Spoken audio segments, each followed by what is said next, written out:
I'm actually kind of excited about the momentum we've got going with this show. We started out, we were just kind of playing around, not really knowing what we were going to do, how it was going to be perceived. We had so many people just saying, we love to follow your adventures around the world, and we're just being us. And I'm kind of excited that, when you look that we're, I don't know, a little over 10, 11 weeks in or whatever on the show. And we already have like over 3,100 subscribers on YouTube, which is really cool. And all of our TikTok little shorts and clips and stuff they're getting like 40, 50,000 views in just a matter of days. And so it's kind of exciting, actually. Yeah. Thank you so much, everybody, for your support and for not hating so much. I guess you guys are afraid that I'm coming after you if you do. So yeah, if you haven't already, please do us a favor. It's free. So just subscribe on YouTube, and the podcast is actually on almost every other platform there is. So it is, again, it's free. We have a new episode that drops every Tuesday morning at 6 a.m. Central Standard Time on YouTube, and then on all the other podcast platforms. Yeah, so let's get after this. Today's episode is a little bit of a harsh topic for us because we had to deal with it in a very, I don't know, nobody's really prepared for a moment like this. But when my husband was diagnosed with prostate cancer, I felt like it was not a reality that I was living, and I had to be a rock for him. And he's going to share his story with us and what we went through, and hopefully this will help somebody else in their journey with this awful disease. Yeah, I think a lot of people, when I was going through this, I put the whole thing on Facebook at the time, and a lot of friends were like, "Why are you sharing so many personal details about your health?" I said, "You know what? If it saves one person's life, then it's worth it." Because that's the problem. They call prostate cancer the silent killer because most men, they don't even know they have it. And that's the problem. It's not like I have a pain. You may have to go, I get up and pee a million times at night or whatever, or you have maybe some symptoms, but a lot of times you may not have any. And you really only find out by doing what you should absolutely be doing is just when you do your normal blood work, just say, run my PSA, because it's nothing more than running an extra test on your blood work. And your PSA score should be under a 4.0. You're okay. If it's above that, if it's elevated, then they're going to do some more testing and find out why it's elevated. But when I had mine, this happened in about 2018 or so, 2019, yes. They ran my blood work and the PSA was an 8.7. So they immediately knew right away, okay, there's a problem here. But the only reason this happened is because, like you all know, my husband is 25 years older than I am. And as an American, you guys don't do preventive healthcare. And I always say that. So after he turned 50, I kept telling him, hey, you gotta go see a urologist. He's like, oh, no, I'm fine. And honestly, like when we were actually going, because we own our own business, so we didn't have health insurance here in the U.S. And we were going to Mexico to do our like annuals, right? Like our annual checkups and everything. And the annual checkup before all this happened was fine. Like his PSA was fine. And everything was fine. You really didn't, like I made you go to the urologist when we moved to Spain. Right. And that's when they that's when they found out. Right. In Spain. And then they immediately sent me to the urologist. No, we went to the urologist. We went to Spain. And I told you, well, now we're here. We have full healthcare insurance, full coverage. Now you cannot tell me no. And you were like, I don't want this guy to put his finger inside my ass. I was like, well, whatever. If that's what it takes, babe. Like, what is it? I mean, I'm used to paying a lot more money for that. Shut up. And usually in an Asian country. Oh my gosh. He's joking. I hope. But I actually made you go, and you're like, okay, fine. Like, I remember you like did not want to go. And I literally dragged you and I made the appointment for you and everything. And when we went there and he put his finger inside you, he was literally like, oh, I feel a bulge. Like it's, this can't be good. And I was like, yes, you never really want to hear that from your doctor. Say, this can't be good. right. And I was like, oh, fuck my life. And I was like, I told you you needed to do this. So he sent you to do some other tests and your PSA was 8.5. And so when your PSA is high, which usually happens to all older men, it's either two things, either prostate cancer or an enlarged prostate. And unfortunately, this is something that happens to 95% of the men, either one or the other, especially the enlarged prostate, and they give you some medicine for that. So the doctor at this point was like, okay, I can feel this. It could be, we need to do some more testing. So they sent us to do a multi-parametric MRI. I remember. Right. It's actually, thank God we were in Spain, because this is a test that they don't really even do in the U.S. very commonly. And if they do, it's extremely expensive. And what that did was it basically it was an MRI that shot over 3,500 images from all these different angles, guided by the computer. And they came up with all these different images of what the actual turned out to be a tumor was on my prostate. And I remember that's when all the journey began. Number one, you're claustrophobic.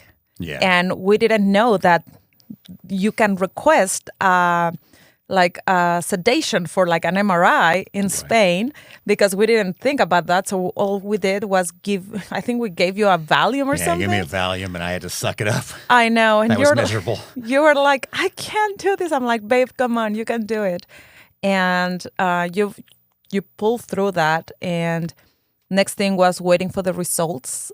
And I think that was about a week for the report. Mm-hmm. And after that, they came and they said, well, next thing we have to do, it's a biopsy, because actually that's why they sent you to do the MRI, because they needed to do a biopsy, but it has to be so precise where the tumor was that they weren't going to poke something else, because it's a very delicate area that you can poke some other things down there. Right.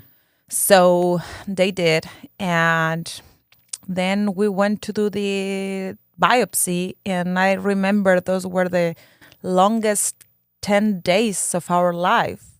Do you remember that, or it's all blurred out now? Not really. I mean, I kind of remember the whole process overall, but I remember when we did the biopsy and everything. Obviously, I had to go to sleep and everything, put me to sleep and all that stuff for the biopsy and everything like that. But that whole process was, I don't know, very jumbled in my mind now when I think back to all that and what we were doing, waiting. But thankfully, when they did the biopsy and they said, unfortunately, they said, okay, confirming, yes, you do have prostate cancer.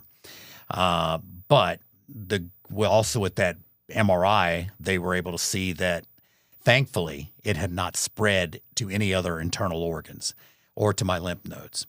And that is why it's a silent killer of a lot of men, because men wait too long. And by the time they find out that they have the prostate cancer, it's already spread to their lymph nodes, and then it just carries it through the rest of the body, or it has spread to other organs. And then that's where you're in trouble. Because I think when they first came back with the original diagnosis, okay, look, you do have cancer. I think it was stage 2, high stage 2, almost stage 3. But thankfully, it had not spread. Yeah. And so we said, okay, then they gave me kind of two choices at that period. They said, okay, we can either do surgery, and they gave me the laundry list of all the side effects of what that was going to be, or you could do a targeted radiation therapy. And it's intense targeted radiation therapy. And when I say intense fucking Well, tense. we didn't know that yet because when they gave us the options, first we had to go see an oncologist, Right. And the oncologist gave us both options, and depending on the option we were gonna do was the next specialist we were gonna see. And I gotta say, we were so lucky that when you decided to have radiation, they sent us with a specialist that she is one of the greatest doctors. Besides being beautiful and young and the nicest doctor, she explained to us every single thing throughout the way, and the way she took care of you with those radiation treatments was like she was an angel for us. Yeah, we decided to go with the radiation thing because I think it was the lesser of the two evils of all the things you're going to have to do then. But now let me clarify this. But so it was a double-edged sword. So when I made that decision and we started down that path, I was a pretty big boy. We were living in LA and we were like, I was working out like a fiend 4 hours a day. I was big. I was bodybuilding like crazy. I was big. We will show you what that looks like. Mm-hmm. That's what I looked like. Yeah. So she said, look, you look to be very, very strong. You're going to need all that strength to get through this because this is going to wipe you out. But she goes, I can also tell at your age, you're probably on a little testosterone that was helping. At your age, you lose testosterone. A lot of older men, you're taking testosterone replacement to help you. You can't lift like you're 25 when you're 50 plus. I think I was like 58 or something. So or 57, 58 when I got diagnosed. But I was still in good shape, everything. But she said, look, testosterone does not cause prostate cancer. But if you have prostate cancer and you're taking testosterone, it's like throwing gasoline on a fire. And she goes, if you continue to take testosterone with prostate cancer, you're dead. Yeah. I can't stop it. I can't stop it from spreading because it's going to spread and I can't control that. So she goes, not only do you have to stop taking testosterone, but I have to kill your testosterone. So I had to go on 3 months first of female hormones to kill the testosterone. Yeah, and that was a very hard time for us. Yeah, and God love you women. I don't know how you do this because I remember, looking and sitting and we'll start bawling at the sunset. Look at that sunset. Oh my God. I know, you were crying. I mean, my husband is a bitch normally, right? It's so hard to deal with him. I was like, oh my God, he's gonna be the bitchiest bitch I've ever dealt with. Like he was, normally he throws his tantrums with food and everything, and we talked about that before. But that this time I was like, oh my gosh, how is this gonna be? Like you're gonna be all, oh gosh, God help me here. And you weren't that bad on that, but you were very suddenly I will come you're crying. I'm like, what's happening? You're like, I don't know, there's some fire somewhere in the world. I was like, I understand, babe. I understand there is. And then you're dying laughing. I was like, what's happening right now? Oh my gosh, what's happening? Is he possessed? And then you're like, I was like, what's happening, dude? Yeah, I was definitely having a lot of weird mood swings on those hormones shots that I was. And it was hard for him because you didn't have any strength to work out. No. And you went from being so muscular and big to losing all your muscles and also even gaining some boobs, some boobs that was a part of the side effect of I think it's the same female hormones they do when they kind of change sex change. It was strong, whatever it was, because I know when I went into that from lifting, at that time period when I was lifting, I could do the entire stack, every machine almost in the gym. I could lift the entire stack of weights. That was my thing. I lifted every single machine, the whole stack of weights.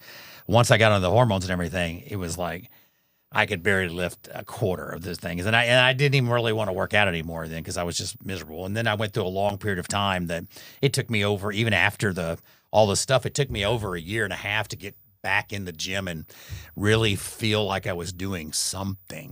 And that was a long process. But the itself. reason why they gave you that is to prepare your body Right. to actually get the radiation therapy, because you need to. I remember besides that, you had to take some other medication kind of to prep your body for radiation. Right. And it was the 3 months to prep you so it wouldn't keep growing, right? That's the reason they killed the testosterone, to avoid the tumor to keep growing and spreading and everything else. It was like to put a stop on it, because you're not having nothing testosterone, there's nothing feeding that tumor anymore. Right. So yeah, I remember that. And after that, then that was, I think we started September, October, November, and then December was when the radiation was coming. It started so she planned. The great thing about this MRI is they feed the technology they use in Spain is so good and it's so modern, it's so state of the art, 5-star. They feed those computer generated images into their program that actually targets. Then they design the targeting of the radiation to hit the exact points of where statistically and with modern technology and AI, they find the best way to kill it. And we did 5 very intense sessions over 2 weeks. We did 2 the first week and 3 the next week. And I remember the first one was, that was scary. I didn't know what was going to happen. You took me. We were living outside of the city a little bit, so we had to take a subway out there. We didn't have a car at the time outside of the city of Madrid, and so we go to the hospital. And I just remember that I was like, oh my gosh, I was like, fuck my life, because I'm literally in a cold, dark room. I'm laying on a cold table.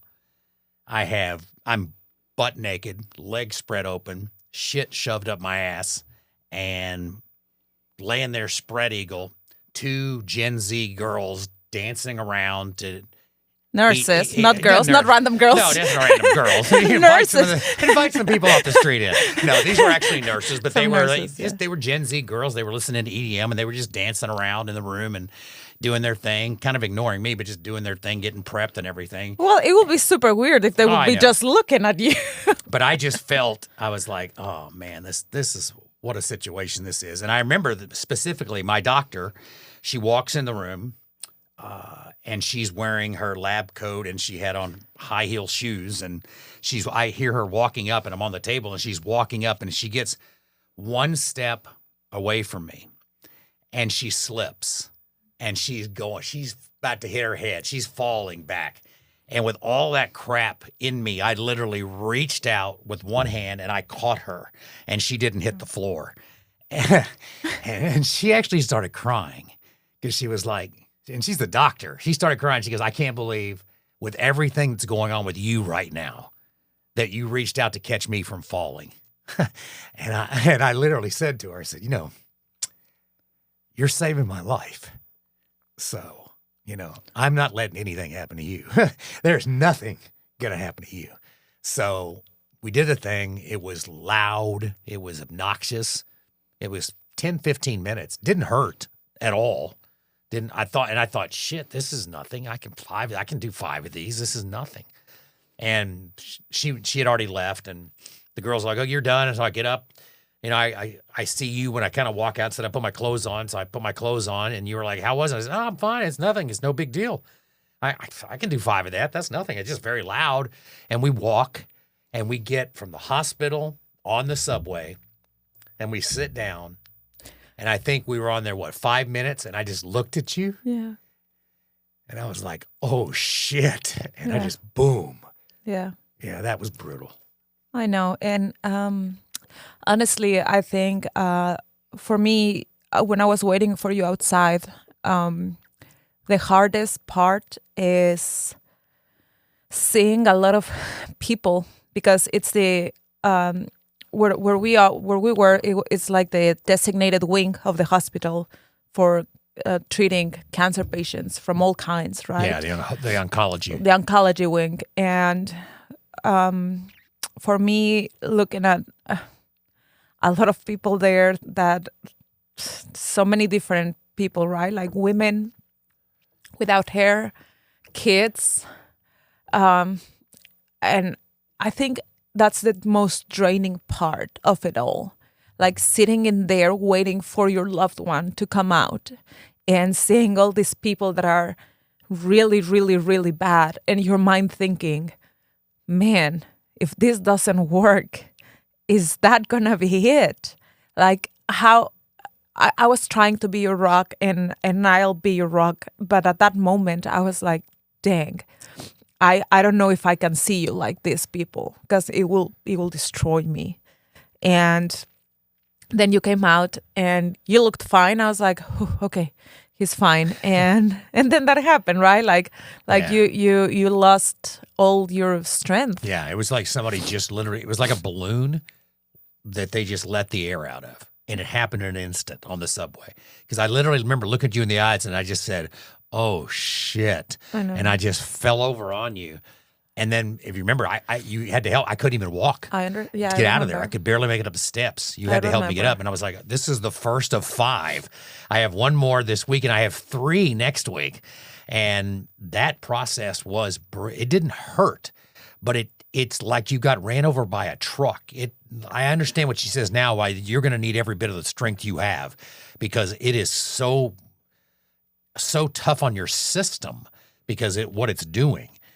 But, we got through the 5, and not long after that, we went back, and the very first blood work they did in the PSA, she was actually very excited to see us. She goes, I want to see you right now. She goes, normally I would wait a while to see you, but I want to see you right now because we did your blood work, and you went from an 8.587 to 0.04. She goes, that's the most remarkable thing I've seen almost in the history of me doing this. And so... And what it was cool is when after we were done with the treatments, she showed us in the computer like a perfectly like the kind of like the images from the radiation machine, and how she showed us like, look, this is where your tumor was. This is the prostate, and no other organs are being radiated. Like that was amazing. Like the precision that it was for that nothing, because we were worried about that. Like, oh man, like is it going to hit the other organs? Is it going to hit the other organs that are healthy? Then like radiation poisoning, like it's a whole other thing. But it was so precise that nothing outside the prostate was touched. Right. And oh gosh, that was such a blessing too. And well, then she had me do PSA tests every 6 months instead of every 3 months. Yes. And since that time period, as of December was my 5 years, and it's always stayed 0.03, 0.04. And so now they say 5 years is the magic number. You're never quite out of the woods, but I guess after 5 years, I'm still at 0.04. So she was like, congratulations, basically, ring the bell. Yeah. And you made it through. And you made it through, babe. And I'm so proud of you doing what you did and listening. Yeah. To me, to the doctor, to everything that they told you to do and not to do, and I'm proud of that. And the fact that, oh gosh, I mean, I don't want to say thankfully you got it, but thankfully you got it when we were in Spain. Right. Because again, we talked about this before. In the U.S., God knows what that would have cost. But in Spain, because of our healthcare insurance, we pay $247 a month, 0 copay, every single test, every single doctor, every procedure, everything that included this cancer treatment was absolutely included for free as part of our normal monthly premium of $247 a month, not a single dollar more. And the great thing is, too, over there is that even if you had like some Americans say, oh, yeah, but it's not American doctor. So one of the great things we do have over there that we're very fortunate, part of their system is MD Anderson Cancer Center is in their system in our insurance. So if I wanted to go to MD Anderson there, I could do that.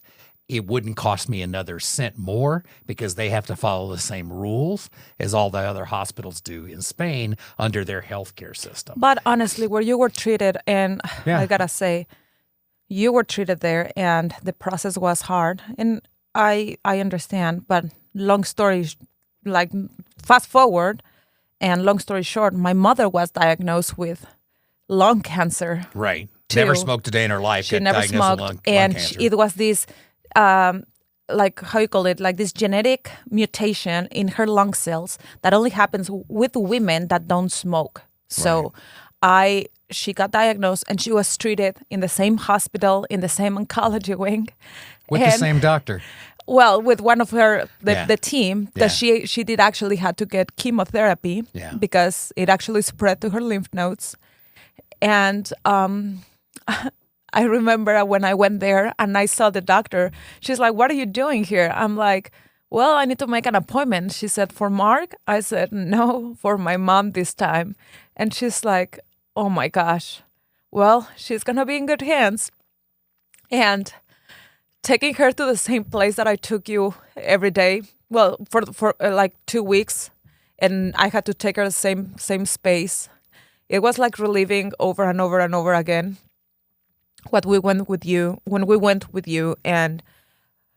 but I knew she was in good hands. Right. And I remember, like, everybody was like, "Oh, hi, you again." I was like, "Yeah, me again. Different loved one, but yeah, I'm here again." But She also made it through. She also made it through, The and hospital I'm did a great happy. job. And again, like, now our insurance is a little bit more expensive because, like, Mark's cancer, mom's cancer. Yeah, but it's not that much. What is it? I Now for the three of us, $500 but a again, month. So again, so all this cancer treatment for everyone, all the stuff, all these things we've done, $500 a month covers everything, and you can't beat that. But you've went through far more than any person your age should have to go through emotionally to watch two loved ones go through this mess. But again, we're sharing this. We didn't want to come on and hey, let's have a crying episode. We didn't want to do that. But it's a thing that we still get emotional about talking about because it was such a tough scenario. We made it through. I'm healthier now than I've been in forever. I'm back in the gym, and I don't try to lift the whole stack anymore, but I have unbelievable stamina. So I do half the stack. And I can go for 90 minutes, rest maybe 10, 15 seconds between every rep, and I go, go, go. So I'm strong as an ox. I feel great. My blood work is spectacular, and I'm in some of the best shape of my life. But we're sharing this because, again, they always say after 50, check your PSA. I'm going to tell you right now, after 40, check it. It doesn't hurt anything. It's nothing different. Just say, hey, run my PSA score. If it's over 4, then you maybe deal with something, but it doesn't take much more to just say, run my PSA. But because, again, if it helps save your life, then this is worth this. And I had a lot of friends reach out to me saying, thank you for sharing your story. Because of what you did, I went and got checked. And yes, I have prostate cancer too. Or I'm okay, but I wanted to follow what was going on to see what was happening with you. And don't be afraid and don't be embarrassed. And like she makes the jokes, I didn't want somebody sticking their finger up my butt and say, years ago when I first started getting checked, I had this young, really attractive female doctor who was actually my person that did that. And she chastised me because she said, you only need to come once a year, not every week with a bottle of wine. So it's like, you're so stupid. So I got to put that off. But no, seriously, we wanted to do this for you, to please give you some advice that don't be afraid to go get yourself checked out. How long do you want to live? What's more important in your life? Your loved ones and having a long, healthy life. Get checked out. Get your blood work done. Do the right thing. See the right doctor. Eat right. Exercise. Do all the stuff it takes to stick around. Like, subscribe, follow us, share these stories. If you want to tell us you're full of shit, that's fine too. We really don't care. But we really appreciate you following the journey with us, and please turn on as many people as you can to our thing. We're having a great time doing this. Yeah, and we will be talking about other fun stuff, not so fun stuff, and follow us along. Thank you.